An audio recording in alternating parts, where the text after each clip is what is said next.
Om Sahana Bhavatu Sahano Bhunaktu Sahaviryam Karavavahai Tejasvinavadhitamastu ma vidvishavahai. Om Shanti Shanti Shanti.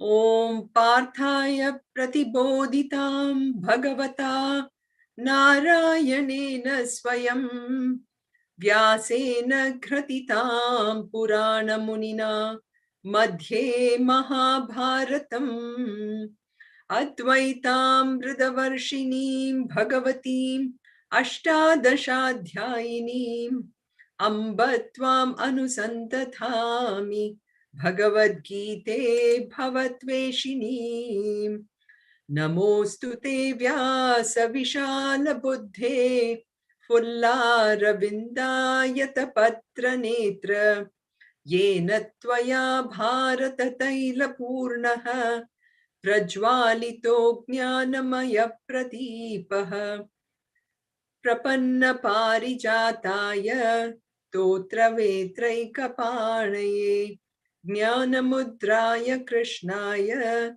Geetam Brudatu He Namaha Sarvadharman Parityajya Mamekam Sharanam Vraja Aham Tva Sarva Papebhyaha Mokshayishyami Ma Shuchaha. So we just started seeing the second chapter last week. We saw that how the Arjuna Vishada Yoga, or the yoga of Arjuna's grief, if you want to say it that way, it is continuing on with the first few shlokas in the second chapter as well. We saw how Arjuna sat down, throwing away all his weapons. And so there is obviously some curiosity for us as to what's going to happen next. So in this chapter, we saw how Sanjaya again starts the reporting to Dhritarashtra.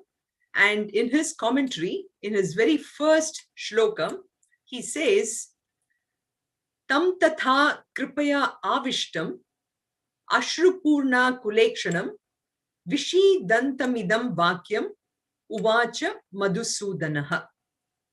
So tam, to that Arjuna, idam vakyam madhusudana. So Madhusudana said these words. So who is that Madhusudana? We saw that he is that Madhusudana who has destroyed that demon Madhu, or the Madhu, which can also indicate sweet bondage, right? So the bondage that for us, which we think is so sweet. So the Lord shows us how that we can liberate ourselves from even that bondage. And so this Arjuna, who's kripaya avishtam, the one who was overcome with pity in that way, tatha, in that way, and who was dejected and who was in that way dejected and overcome with pity. So kripaya avishtam, ashru purna akula ishanam, that is his ashru eyes filled with, his akshu, which is his eyes filled with ashru, with tears, and he was weeping. It was so full of tears, and it was with akulaha, which is filled with utter sorrow and anxiety. And so that one, which is ashru purna akula ikshane yasya saha akshu purna akuleshanaha, the one whose eyes was filled with sorrow. So to that Arjuna, who was Vishidantam indicating who was totally dejected, despondent, distressed. So that Arjuna, who was sitting down in the chariot, not standing up like a warrior, just like when we look at basketball players, right? Basketball players don't sit down. They're always on the air, away from the ground. So too we expect Arjuna to be standing up majestically, holding his bow and ready to fight. But here we see Arjuna, who's sitting on the chariot, dejected, depressed. And to that Arjuna, Uvacha Madhusudana. Madhusudan, Bhagwan said these words. And Arjuna was still so sorrowful. Nothing seemed to him, nothing really, seemed to matter to him. And Krishna must have thought, Are, Arjuna, tujhe kya ho gaya? Utho, utho. And so he goes on to say, so Bhagwan is no longer looking at him. He's like really wants to wake him up here. So he says, Kutasva kashmanamidam vishame samupastitam anarya jushtam asvargyam akirti karamarjuna. So that tone of the voice that Krishna uses for Arjuna, it's like a lashing to him. As if, I think you can imagine Krishna having that whip in his hand. He didn't, of course, use the whip to Arjuna, but his words, each one of them was like a lash to him. He says, Kutaha, from where are you? Where? To you, Twa. And in Sanskrit, we have used this word Twa, right? To you.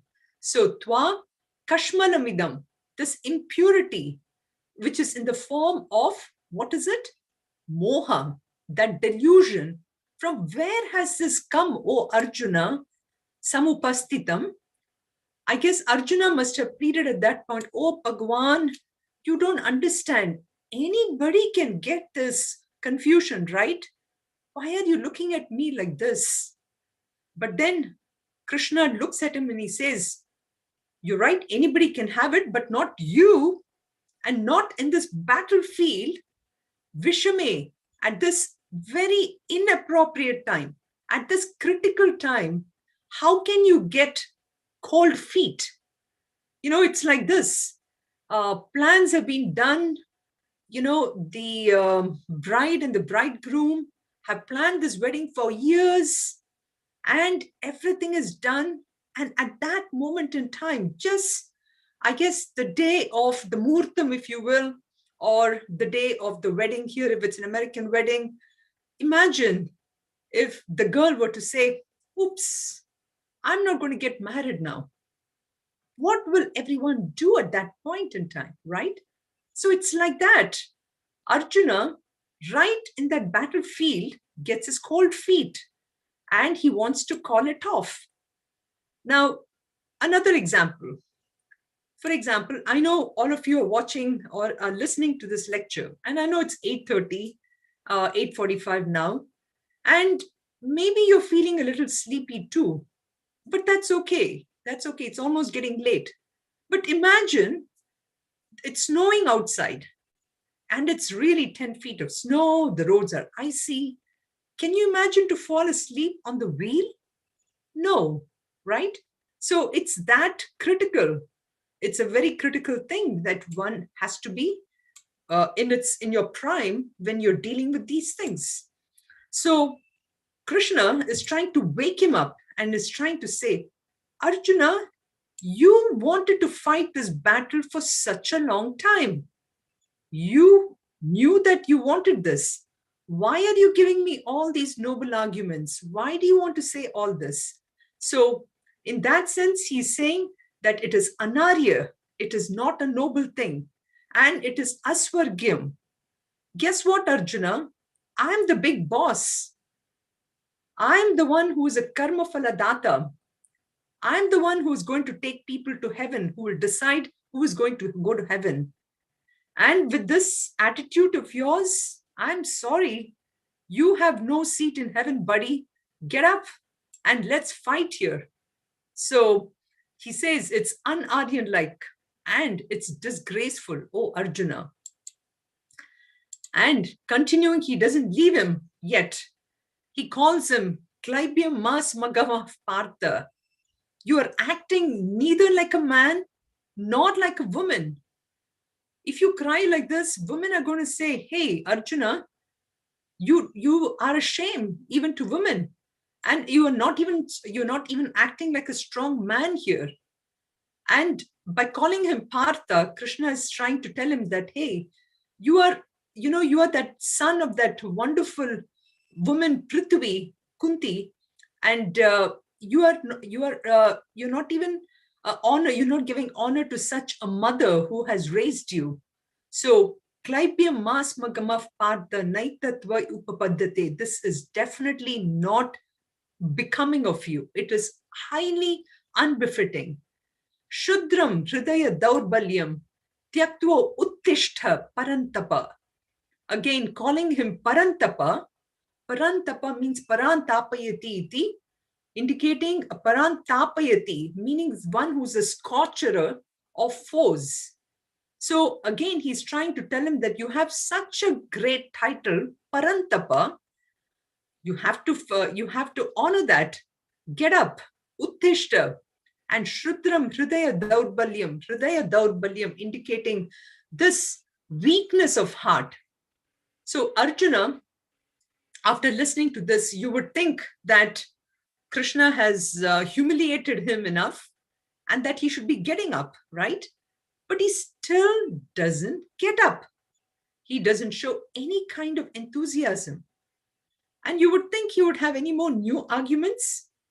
Not at all. And like in Tamil, we have this phrase, arachamaava arakkirathu, or I think in the north, you have also another saying which is called, what is that? I don't remember that exactly, but arachamaava arakkirathu, meaning that grinding the same flour again and again. Okay.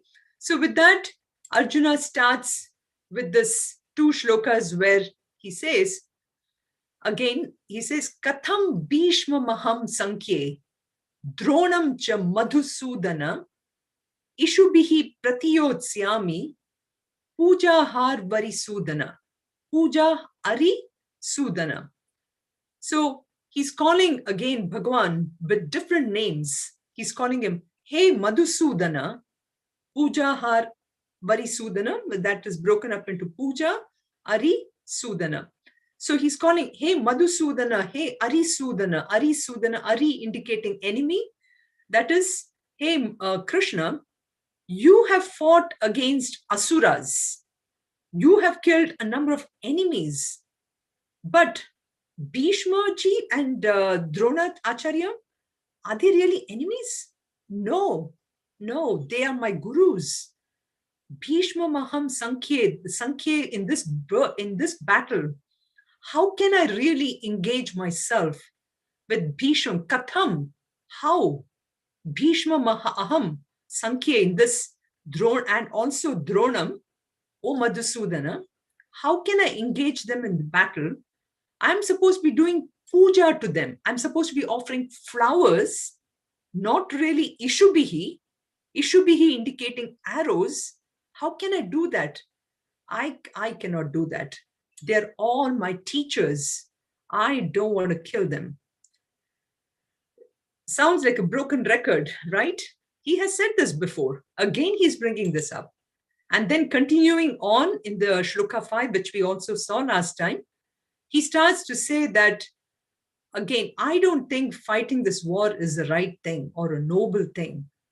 And he says, it is not Shreyaha. Shreyaha indicating what is good for me. We will come across this word again in a very most important shloka here. But he says, it is definitely not Shreyaha. But what is more Shreyaha for me, what is more good for me, is this, that I would rather leave this battlefield and I will take a begging bowl and I will start to beg for food. And even if nobody gives me, that's okay. I will not eat anything. I'm used to living in the forest and I've lived like a Brahmana. So I will just go sit under a tree, lie down. Whoever gives me food, I will just eat that. And Krishna again must be nodding his head and thinking, what is this? Where is he trying to go with this? And and then he says, it's better to do that rather than do anything for the sake of artha kaman, hatva artha kaman to gurun nihaiva. So there are some people who have interpreted the shloka to say that he doesn't want to kill his teachers um, actually Killer's teachers who have been employed by Duryodhana and others, Artha and Kaman, indicating material stuff, materials, and indicating that they are under the employment of them. But that is not the real interpretation of the shloka, even though the word Gurun, Hatva, Artha, Kaman, everything goes together in the plural form. But essentially, what the shloka is trying to say is that Arjuna doesn't want to get any wealth or the kingdom. As you know, he was fighting for his kingdom, but he says, I don't want my kingdom anymore. I don't want any more materials or pleasures. Instead, I would rather go and beg for food. And this is much, much better than thinking about even slaying my teachers. Gurun Nahatwahi Mahanubhavan. They're all great people who have commanded so much amount of respect. And how can I ever do that? If something were like that to happen, then he says, this is very powerful words he uses, Bunjiya Bogan, Rudira Pratigdan. Rudira means blood. Pratigdan would be tainted or stained with blood. How can I afford to do something like this? I cannot do this. So, and now, having said this, now you'll see in the next shloka, there is one personality trait of Arjuna that is coming out, which we haven't seen before. And what is that? Na chaitat vidma kataranno gariyaha. Na chaitat vidma kataranno gariyaha. Yadva jayema yadi vano jayeyuhu. Yadva jayema yadi vano jayeyuhu. Yaneva hatva na jijivishamaha. Yaneva hatva na jijivishamaha. Te vastitha pramukhe dhartarashtraha. Te vastitha pramukhe dhartarashtraha. So he says, Nacha etad vidmaha. Nacha etad vidmaha. Moreover, Nacha etad vidmaha. We don't understand. Vidmaha, we don't understand. Katarad gariyaha. Katarad, we don't know what is the right thing to do. Whether to fight this war, I'm not sure if that is what we have to do. Which one is better, whether to fight this war or after slaying them that we should conquer them, or they should conquer us. Yatva jayema yadyavano jayuhu na vidmaha. In this war, as anything can happen, we do not know. Yadi va jayam, whether they will conquer us. Naha jaye vi, na jaye yahu, they will conquer us. So the result of this war is definitely not in our hands. It may go any way possible. I guess Arjuna probably now looked at the magnitude of this whole war, and suddenly in his mind, there is a fear of uncertainty. And he is for the moment thinking, and you can see again that Arjuna disease, there is a fear that whether this is something that he will be able to handle. Just that words, yati va jayema, yati va no jayeyuhu. Whether we will win or they will win. Why is he talking about? So far, he has been having compassion and everything. Suddenly, he has this feeling of uncertainty. It's almost like, again, we see many brilliant students. Arjuna was very brilliant, right? And these students, when they go to an examination time, suddenly, if in their mind they think that, oops, am I going to really pass in this exam? And many times this kind of a question comes only for brilliant students or people who are, what should I say, who are A students, who are A-type students, who really want to, charge ahead. For mediocre problems, they don't care much about this, but somebody who is really wanting to charge, they sometimes get this issue. So this is what Arjuna is also thinking is, will I really stand? Will I get this? Will I be the first in class or whatever, or get the best grades? Or will I get the job? Will I be the one who is going to say win the Olympics? Whatever. So it is in that sense that you have somebody like him who's finally thinking whether he is going to win or not. And this is what we call this as a fight or flight response. So far, since we're coming to the conclusion of his arguments, we have seen number one was pity, right? That's how we first started off in the first place. He looks at the magnitude of the war and the destruction. He gets really scared. It leads to a mental state of delusion, confusion, that we are fighting with our own people. And all these people are all my relatives. Some people are much, much older than me, my fathers, my grandfathers. Some people are, and then all my sons, the grandsons, the cousins, everything. So all this, we saw that. And then we saw this delusion, confusion. And finally, now we are seeing this fear or apprehension of a defeat. Yadva jayema jayeyuhu. So there is, you can see an anxiety for the fruits of action, because he did come with that intention that he is going to win. And there was this intense desire in him. And so when that itself now becomes doubtful in his mind, he sees this, all these emotions that come in his mind, and he sees this karma phala asakti, which is the attachment to the fruit of his action. And so he says, Yane vahatva na jiji vishe maha. Though it is Dhritarashtra's sons who are standing there, pramukaha, in front of me, Yane vahetu, we don't want to kill them. And after killing them, jivitum na ichhamaha, we don't desire also to live here, because all our relatives will be gone, and I don't want to go back home, and I don't want to eat my food all by myself. I won't even have anyone to share with me.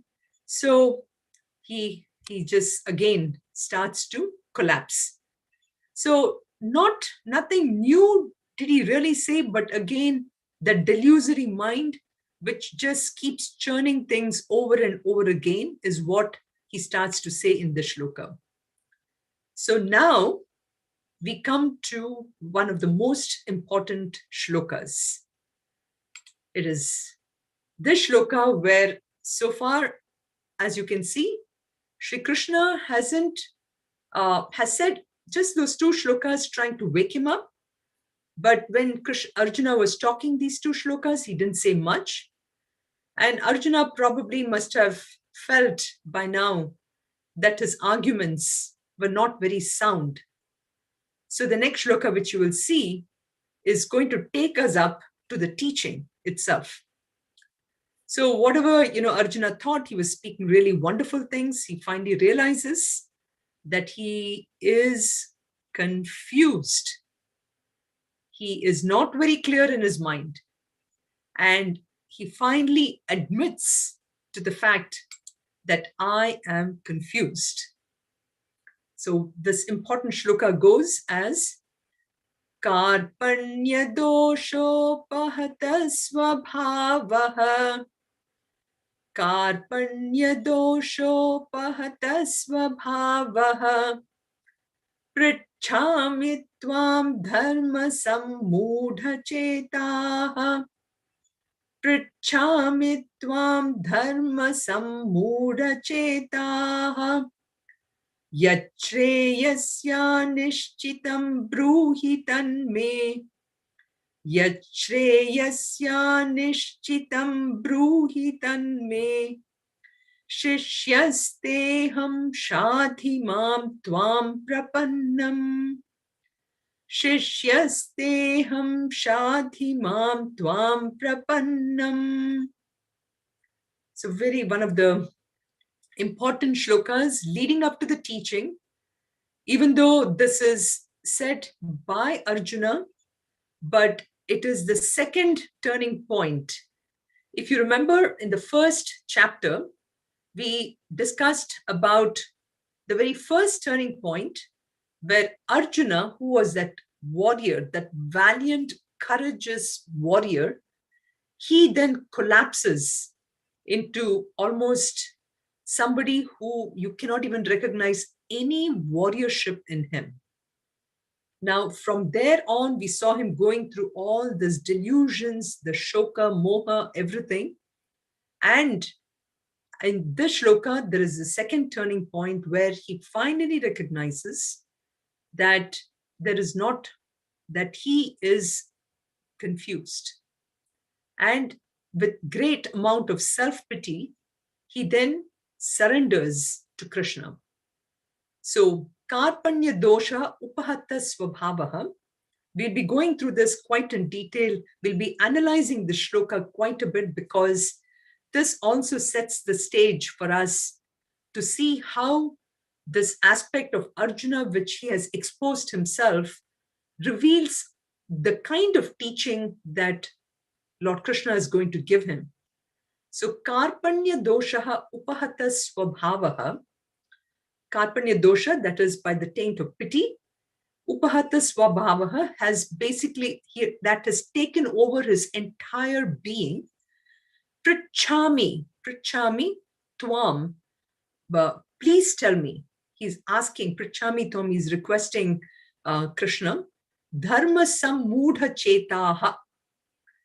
Please tell me, give me the guidance, for my mind is confused as to what my duty is, what my dharma is. Tell me what is my ultimate good. This is where we are going to look at the word shreyaha in detail. Ya shreyaha syat nishchitam bruhi tanme. Nishchitam, decisively, bruhi, tell me. And shishyaha te aham, I come to you as now as a disciple. Please instruct me who has taken refuge in me. Tvam prapannam, I surrender to you.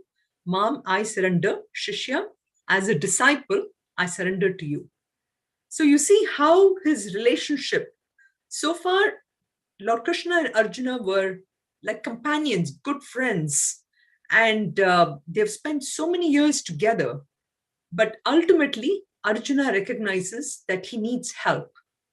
And he now asks Lord Krishna, now not as a companion or anything, but as a teacher, as a disciple, he surrenders to him. So he realizes that I'm at this moment, karpanya upahata swabhavaha. My mind, my nature at this moment, upahataha, it's overpowered or suppressed by this kripanaha, which is kripanata jod, which is the dosha of karpanya. Karpanya means kripanasya bhavaha karpanya. That is a state of being kripanaha. And we'll see what kripanaha really means, which is again very important word which we need to understand, because that gives again an indication of what Arjuna's state is. So we'll analyze this in the state of this first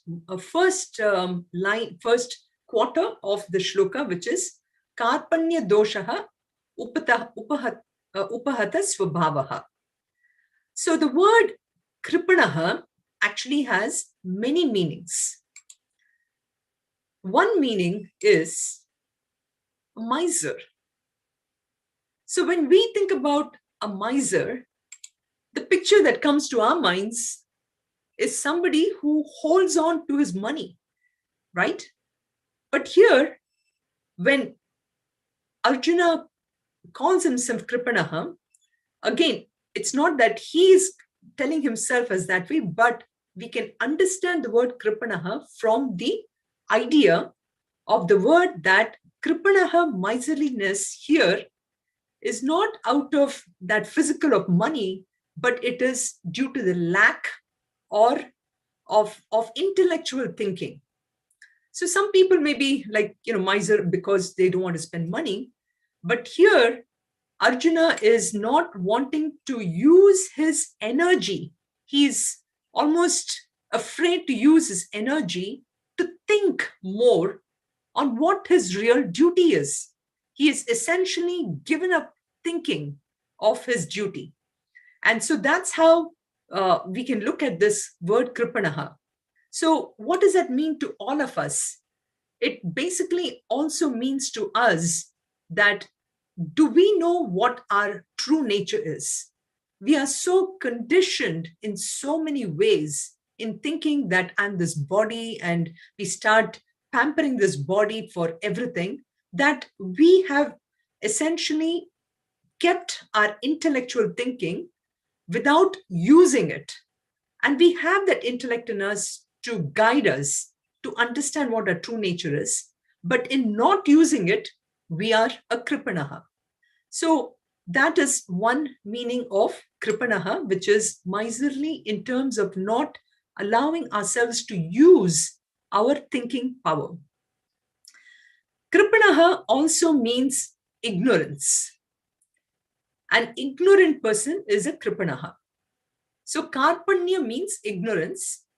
And in Upanishads, there's a very nice thing here which says that the one who departs from this world without knowing the absolute truth is called kripanaha. So let us see that shloka. So here I have this one who's afraid of thinking. So in terms of ignorance, we have this beautiful Upanishad quotation which says, he is that miserly man who does not solve the problems of life as a human, and who thus quits this world like the cats and dogs without understanding the signs of self-realization. Yo vai etat aksharam gargi avidvasman lokat praiti sa kripanaha. That is the sentence. So kripanaha is a very powerful word from that point, which is, let's not be ignorant to my true nature, and let's do something about trying to get to that state of realization. Let's work towards this.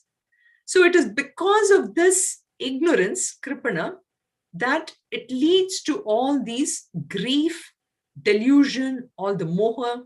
There's this lack of discrimination, and because of that, there is grief. So the one who is unable to stand to this kind of suffering or sorrow then becomes paralyzed, and that such people are also called as kripanaha. So kripanaha can also be on a very little bit of funny way. We can even say that people who are afraid to face their own problems, or who essentially look at their own, who they don't want to face things that's going on with their own body, even, for example. It's like this, a doctor who goes for a blood test, and even with a little bit of a blood, he starts to scream. I mean, he's not able to face even something like that. So this is at the body level. Now you can imagine at the mental level, where we are not willing to face our own emotions, or even at the intellectual level where we are not able to face who I really am. So in that sense, kripanaha is a very powerful word, which means miserliness, which also means this ignorance. So karpanya dosha upahata svabhavaha. So even though we have Arjuna who is trying to have some self-pity on himself, and here I just pulled a nice description of who's a person who has self-pity. A self-pity is a person with self-pity is one who is very self-absorbed, who is always feeling sorry for himself, and is fueled by a very high view of himself, but who doesn't have the ability to recognize the aspect of Ishvara principle, and who always feel that that he or she is entitled to things. So in that sense, we see that Arjuna here, for example, is also has the self-pity where he is acting in a helpless way, and he is having this lack of discrimination on how he has gone through all these arguments. So so we see how this Kripaha can be a very powerful word in usage here. So the next line, let us look at the next line. Prichami tvam dharma sammuda chetaha.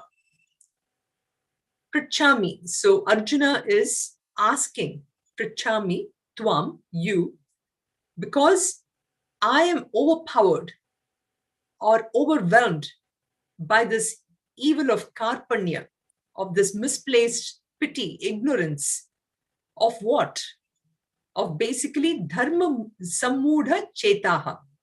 My mind is confused now with respect to what exactly is my duty. Am I supposed to really, indirectly, maybe he's trying to say, am I really supposed to fight? Or am I supposed to just leave here? What is my duty? I'm totally confused. And so my mind is totally deluded because my dharma, I recognize that this is too much, it is too overwhelming. And I'm just asking you for guidance. Prachami tvam dharma sammuda chetaha. So you see, here it is good for us to think about in what category do we all fall under. So in this world, we can categorize, I guess, people in sort of, for the sake of simplicity, as three kinds. People who don't even know that they have a problem or that they're suffering. And they feel everything is going fine, they're okay. They don't need to ask any kind of advice, whether it's medical advice or otherwise. They are perfectly content by themselves.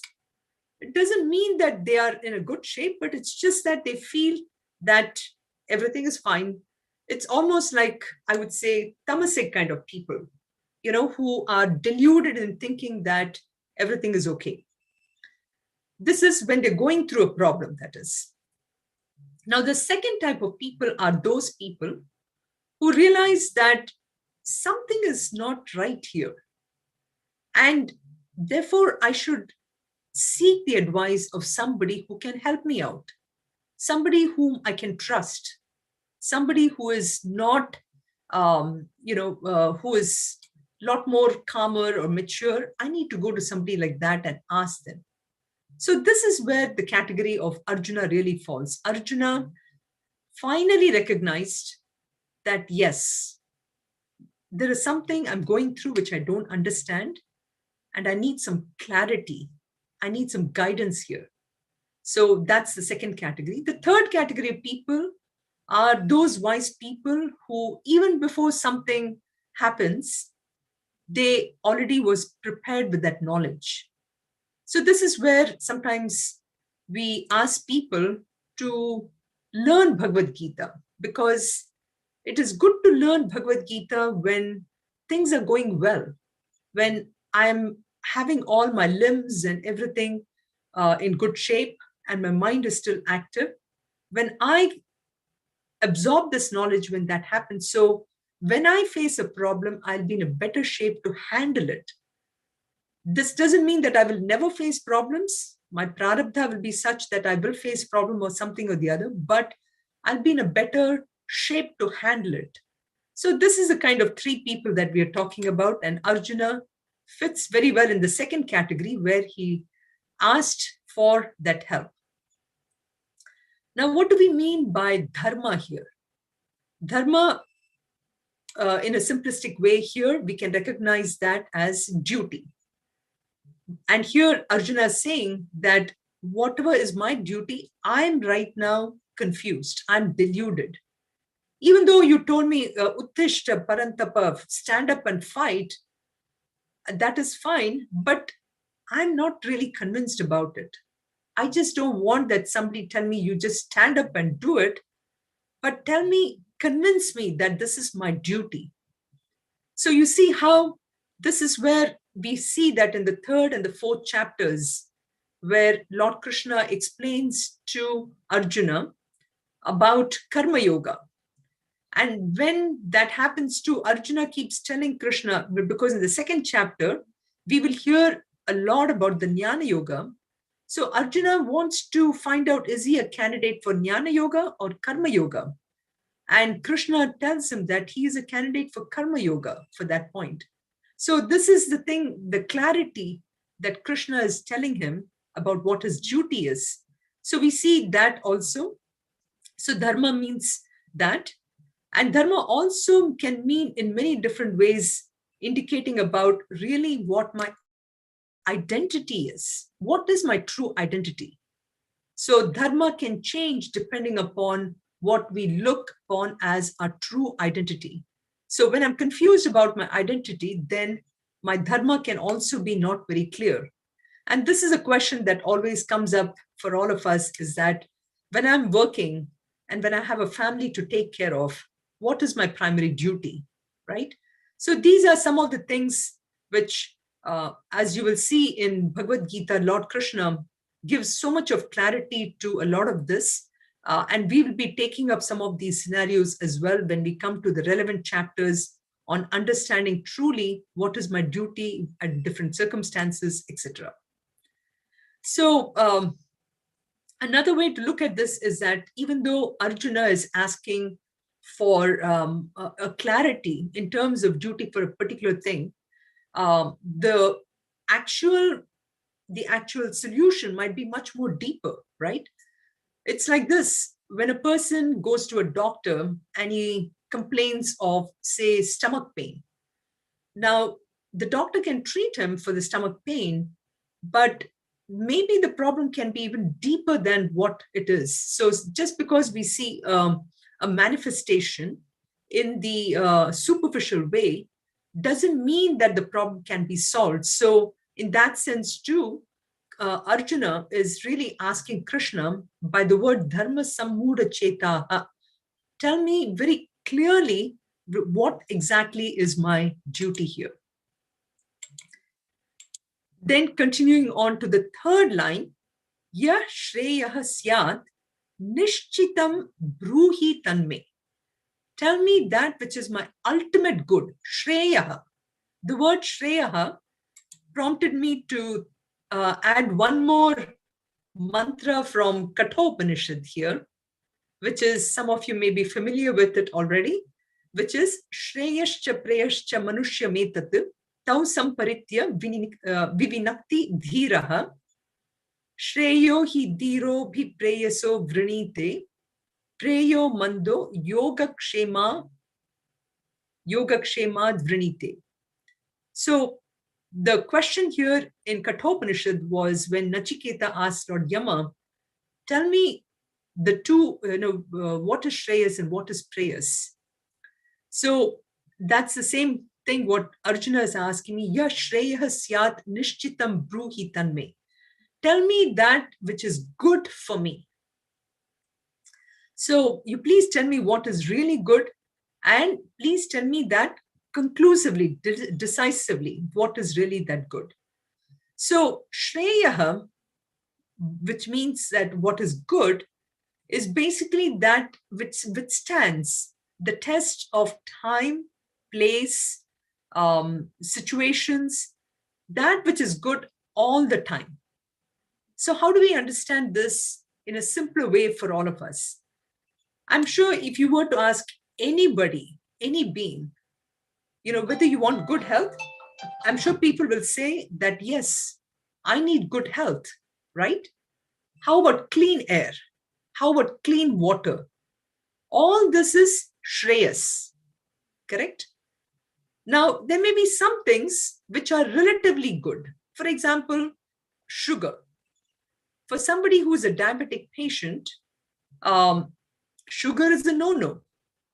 But for somebody who's not a diabetic patient, sugar is okay. So that could be relatively good, right? So what Arjuna is asking is, tell me what is my ultimate good. So in thereby indicating that at the end of the day, tell me what is the good thing for everybody.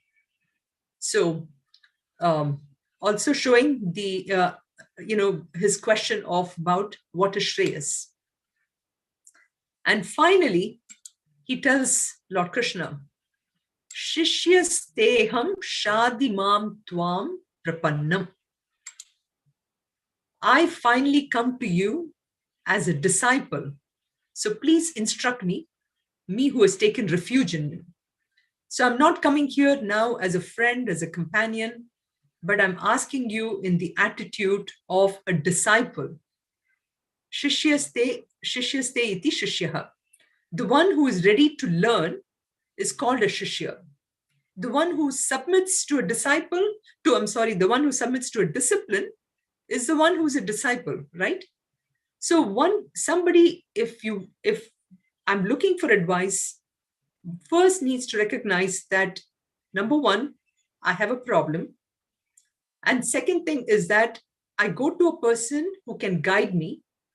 And when I go to the person for guidance, I submit myself as a disciple, indicating that I'm ready to listen. And I'm seeking only that knowledge and nothing but that. So, and here again, just a little bit of Sanskrit here is the word shadi comes from the dhatu sha, and sha indicating, and this you have seen in different things like shasan, anushasan, indicating to teach. And the word shasta also indicates the teacher or ruler, etc. So shadi indicating, please teach me, O Krishna. And shadi mam tvam prapannam, indicating that I surrender myself at your feet. So he's asking, and he says that all I'm doing is I want to surrender myself. Please give me the clarity of thought, because it is only intellectually that I can understand, that I can get rid of this confusion.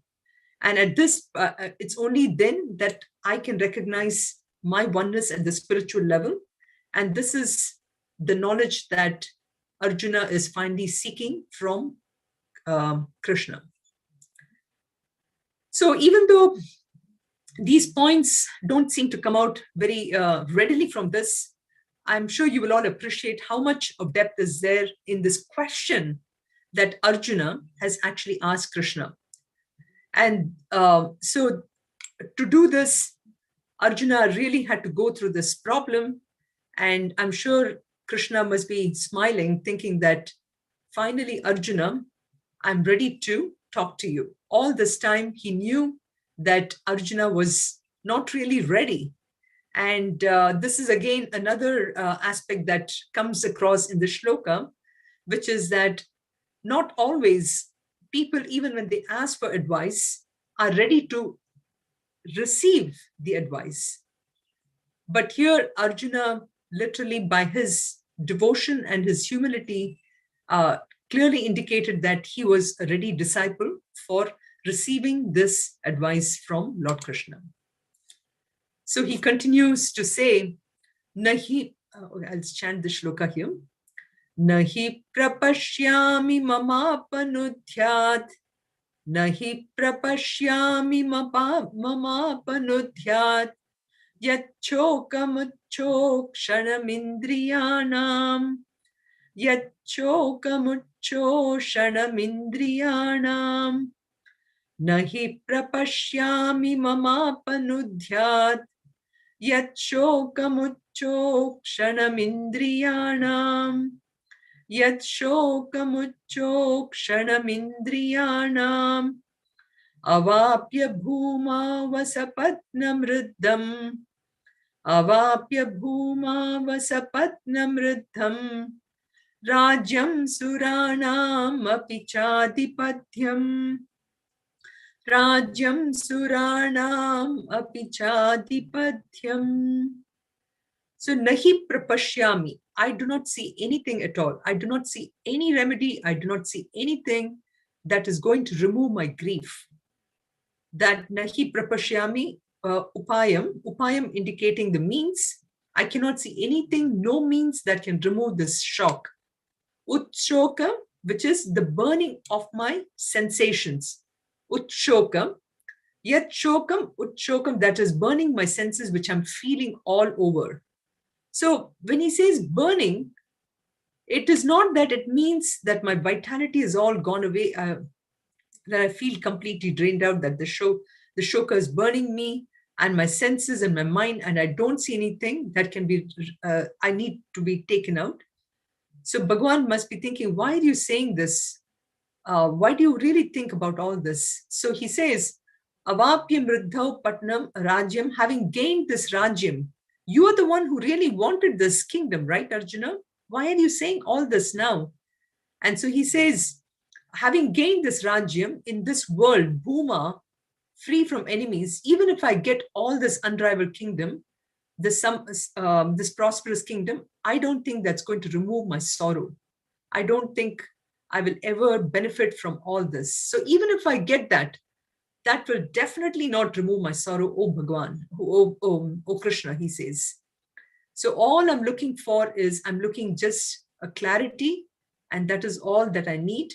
So please help me, O Krishna.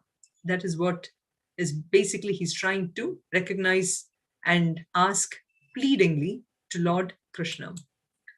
And continuing on, he says, Sanjaya now comes, and Arjuna has finished his dialogue here, and Sanjaya says, Eva muktva rishikesham, Eva muktva rishikesham, Gudakesha parantapaha, Gudakesha parantapaha, Nayotsya iti govindam, Nayotsya iti govindam, Uktva tushnim babhuvaha, Uktva tushnim babhuvaha.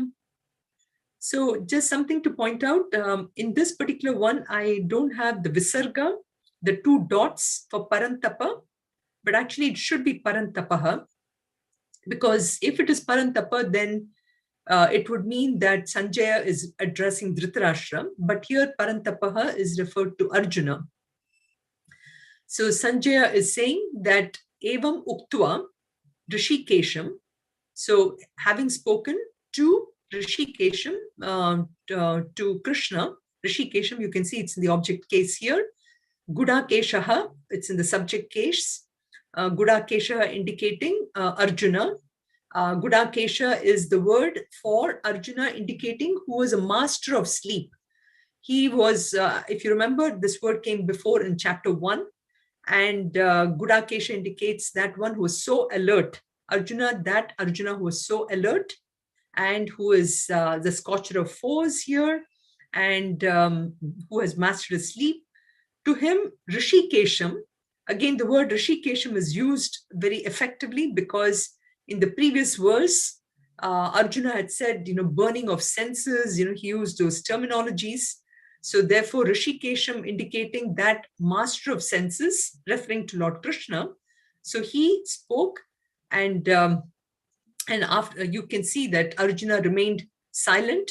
He became tushni. He just said, Evam uktva Rishikesham. And after telling Govinda that I will not fight, he becomes totally silent and doesn't want to fight anymore. He just sits down, and now it is waiting to see what Bhagwan is going to say next. We'll do one more shloka here.